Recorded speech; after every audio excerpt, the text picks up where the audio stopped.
Salut, je suis dans la voiture et j'ai accroché une pomme comme un pendule et j'ai aussi un ballon rempli d'hélium. Maintenant, allons-y et voyons ce qui se passe lorsque j'accélère ou que je décélère. Allons-y.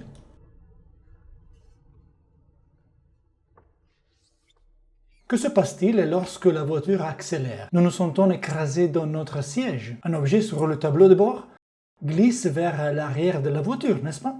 Et qu'arrive-t-il lorsque nous accélérons au ballon ou à la pomme?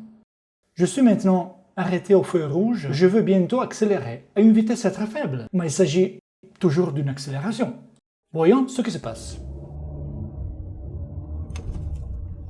Je n'ai pas quitté les yeux de la route, mais je parie que le ballon a avancé tandis que la pomme a reculé. La pomme a reculé au moment où j'ai senti que j'étais poussé vers l'arrière de la voiture. Le ballon, quant à lui, a avancé.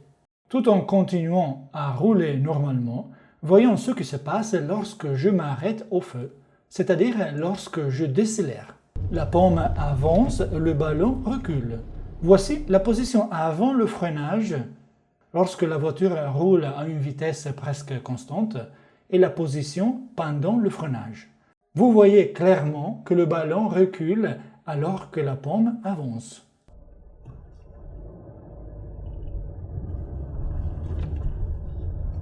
Pourquoi la pomme recule-t-elle lorsque j'accélère et pourquoi le ballon avance-t-il? Comprenons d'abord ce qui arrive à la pomme, c'est-à-dire pourquoi elle recule lorsque j'accélère ou avance lorsque je freine, et passons ensuite au cas du ballon. Dans mon livre Comprends le temps et l'espace, nous lisons la définition des forces fictives. Force fictive, une force qui se manifeste en raison du mouvement du moyen de transport sur lequel on se trouve. Les exemples classiques sont la force centrifuge qui nous pousse vers l'extérieur en courbe ou la force qui nous colle au siège lorsque la voiture ou l'avion accélère fortement. C'est précisément cette force qui est à l'œuvre dans notre expérience du ballon. Lorsque je suis immobile par rapport à la route, je ne ressens pas ces forces fictives. Il en va de même lorsque je me déplace en ligne droite à vitesse constante, en mouvement rectiligne uniforme. Mais lorsque j'accélère ou décélère, ces forces fictives deviennent apparentes. Elles sont dites fictives parce que seule la personne dans la voiture, par exemple, les observe. Mais ceux qui observent le ballon, la pomme et la personne depuis le bord de la route n'observent pas ces forces. Imaginons ensuite qu'un collègue physicien se tienne sur le trottoir pendant que je fais l'expérience dans la voiture et voyons comment il décrirait le mouvement de la pomme et de la voiture. Nous commençons avec la voiture à vitesse constante.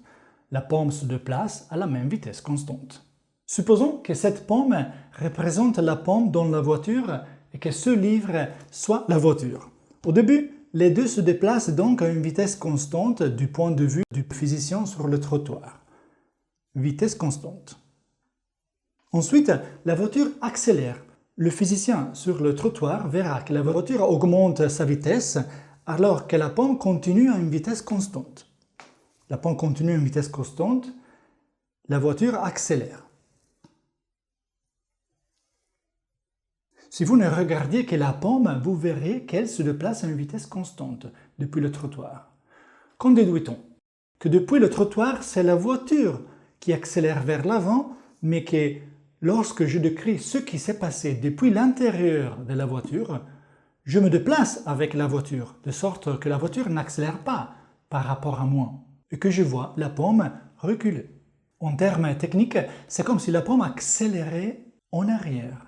La voiture accélère vers l'avant par rapport à la route et, vu de l'intérieur de la voiture, tous les objets subissent par rapport à la voiture une accélération dans la direction opposée. Appliquons alors ce que nous avons appris au freinage et à la pomme. La voiture freine, c'est-à-dire qu'elle subit une accélération vers l'arrière par rapport à la route. Donc, du point de vue de l'observateur à l'intérieur de la voiture, tous les objets subissent une accélération vers l'avant. Ainsi, lorsque je freine, la pomme est accélérée vers l'avant. Il nous reste maintenant à répondre à la question cruciale suivante. Pourquoi le ballon se comporte-t-il de manière opposée? Tout d'abord, pourquoi, lorsqu'il est à l'arrêt, un ballon d'hélium monte-t-il et ne tombe-t-il pas sous l'effet de la gravité? Beaucoup d'entre vous connaissent la réponse. Parce que l'hélium a une densité inférieure à celle de l'air, le ballon d'hélium monte. C'est la même raison pour laquelle un objet moins dense que l'eau flotte lorsque je le mets dans l'eau. Voici ce qui se passe. La force de gravité agit sur l'air et le comprime vers le bas, ce qui fait que l'air est plus comprimé en bas et moins comprimé en haut. Sa densité est plus élevée en bas, plus près du centre de la Terre. Ainsi, plus on descend, plus l'air est dense et plus la pression est élevée. Et plus on monte en altitude, plus l'air se raréfie. Cette loi est connue sous le nom de loi d'Estevin, du nom du physicien français Simon Stevin, qui vivait au tournant des années 1500.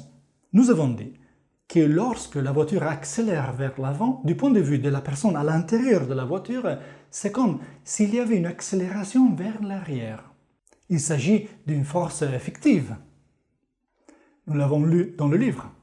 Un concept qu'Einstein a également utilisé comme point de départ de sa théorie de la relativité. Cette accélération, tout comme l'accélération de la gravité, comprime l'air à l'intérieur de la voiture. Ainsi, lorsque la voiture accélère par rapport à la route, la densité et la pression de l'air augmentent à l'arrière de la voiture et diminuent à l'avant. Le ballon ressent alors une force qui le pousse vers l'avant, où la pression est plus faible. Lorsque j'ai vu ce phénomène pour la première fois, j'ai été stupéfait. Et vous, qu'en pensez-vous? Écrivez-moi dans les commentaires.